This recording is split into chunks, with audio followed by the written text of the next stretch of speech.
Bonjour, nous nous trouvons dans notre atelier de fabrication des carcasses de terre cuite.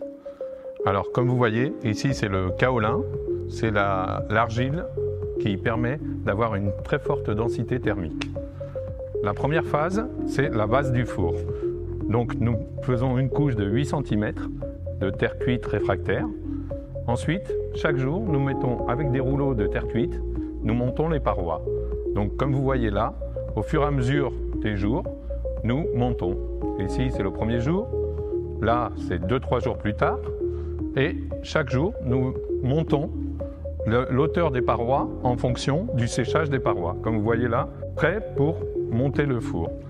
Et nous arrivons à l'avant-dernière étape, qui est le four ici. Donc là, la paroi est montée jusqu'à la hauteur du four et il ne manque juste qu'à le fermer. L'avant-dernière étape est de fermer le four avec la porte. Mais avant, on ferme le haut, comme vous le voyez ici.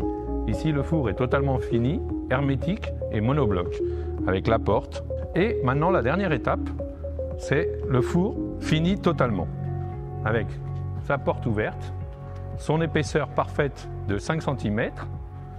Là, vous avez un four monobloc, complètement fini et totalement thermique.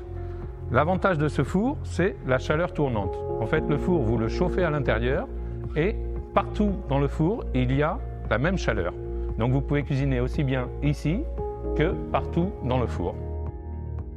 Une fois terminé, il va sécher durant 1 mois, 1 mois et demi. Puis ensuite, nous allons le mettre au four.